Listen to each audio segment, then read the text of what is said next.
Mulisks out now to deal with the Vultures, and first Science Vessel out. That's going to be hard for GGplay. 4 factories pumping units at this point, and that Science Vessel's out extremely early, long before even the Defiler Mound is even close to being down for GGplay. So if he does get Defilers out, they're going to be irradiated to crap. And it's going to be very difficult to kind of get that Dark Swarm. And it does, yeah, you can see the upgrades on the Zerglings. They're at 1 Carapace, 1 melee attack at the moment. And so he's just going to try to, I guess, hold this game at this point with his superior upgrades. I would guess with those Goliaths and those Vultures down. And it looks like he did manage to hold that expansion. He doesn't have a lot of forces there, but he still needs to expand one more time if he's going to compete with Shudder, if he's going to get an economic advantage. Shudder getting his command center down. Looks like he's going to go for an expansion here in a moment. Another sort of Mutalisk Grass going up and getting pulled back for GGplay.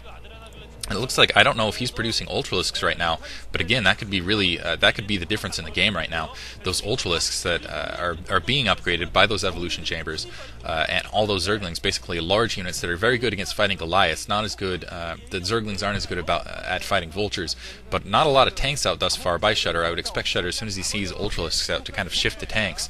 And still a couple Mutalisks out in the air, but those Mutalisks kind of, again, being neutralized by all those Goliaths on the field. So we have the Ultralisks out. Now the question is what does GGplay do? I think if he's going to come out in this match, he needs to be aggressive. He needs to go after Shudder's base.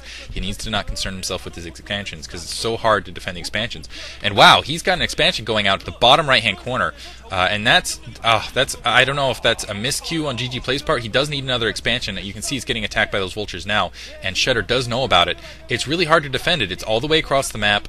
Maybe he's going to rely on a Nidus Canal to get out there, but even then, you have to be really on top of the ball to get units flooded over there.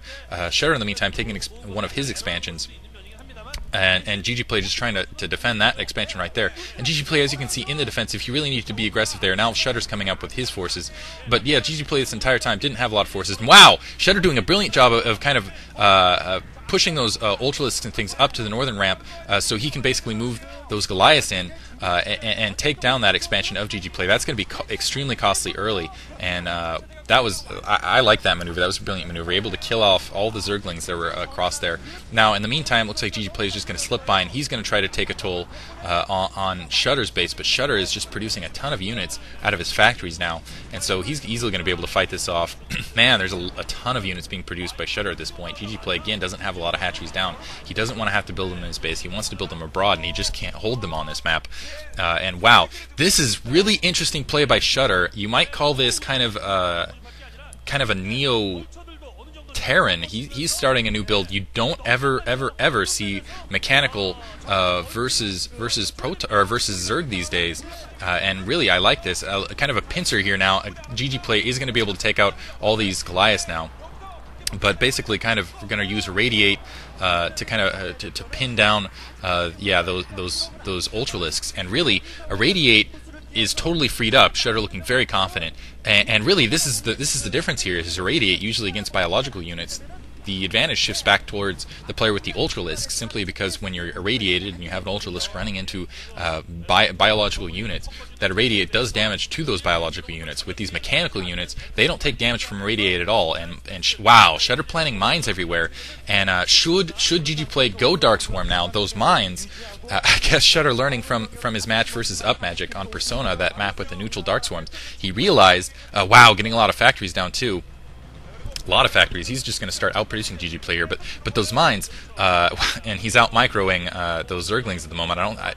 Wow, that's harsh. Yeah, Vultures are basically faster than Zerglings, so basically using the Vultures to counter the Zerglings and Irradiate to just punch a lot of health out of the units. And it looks like a Sun Colony going down for GGplay. Very astutely, Shudder's taking out the gas there. But like I was saying, it's hard to defend that bottom right-hand corner. Mine's going down, so even if units do manage to get out of this Nidus Canal, they're going to have a hard time defending this. Yeah, it looks like a couple units that made it through ended up getting hit there, but it looks like they managed to take out Vultures. So it's going to be, again, it's going to be very difficult for GGplay to defend that. Nidus Canal actually hasn't gone up on the other side. Looks like he built it at the bottom right first. And so yeah, it's going to be hard to defend that bottom right-hand corner. And as you can see, Shudder moving a lot of forces in position, but GGplay doing a very astute job positioning forces. He managed to take out a science vessel. That was key. And he's very good with his Scourge micro. Manages to land 3 out of 4 Scourges there. And that Irradiate going off again, only doing damage to those Ultralisks. He's going to run those Ultralisks away from the rest of his troops, because basically if they're gathered up into these Goliaths, like as you can see, Shudder is just kind of positioning his troops in clumps to force those irradiated Ultralisks to irradiate each other and basically do extra damage. GGplay trying to go after that expansion again, but he's not going to be able to take it. There's just too many units flooding down from Shudder. And it's interesting here. Yeah, this is kind of a Neo Terran build. He can plant the mines. If GGplay does manage to get Dark Swarm at any point, those mines will go off and defend. And really, Shudder doesn't have to worry about as much micro. He does have to worry about the radiates, but he can just plant mines everywhere, let the mines take steady health off those Ultralisks, and just start pumping this mass amount of units out. And basically use the Goliaths, use everything else, just clump them together. And yeah, you can see the Vultures planting mines, taking out a lot of Zerglings. Use the Vultures to take out the Zergling, use the heavier units to just clump out, and the Radiates to deal with the Overlords. That's a very creative strategy by Shudder. I'm curious if other players are going to start emulating here in the near future. That's a big shift in Terran play. You almost never see that versus Zerg, and that could basically, with kind of the savior coined kind of Dark Swarm late game plague game, we might see a shift in Zerg to kind of respond to this sort of attack. And really, this is kind of I'm not going to say Quanro-esque, because I think Quanro, being a young buck, it was a very creative build against C. He basically did the same sort of thing that GGplay did, but GGplay kind of emulating that. I'm still surprised he hasn't gotten to Defilers. Granted, he really hasn't had the expansions to get Defilers up to this point, and as you can see, clumping up the units, allowing the Radiate to do its damage, and with that little that break there, that kind of blocked front. Oh wow, Scourge is going out, able to take down 2 Science Vessels. But yeah, you can see those Zerglings just not able to get through, using that choke to basically a created choke to his full advantage. And wow, yeah, this is really... Shudder has just come in with a brilliant strategy here. Another Science Vessel going down. I really feel like GGplay is showing better micro here.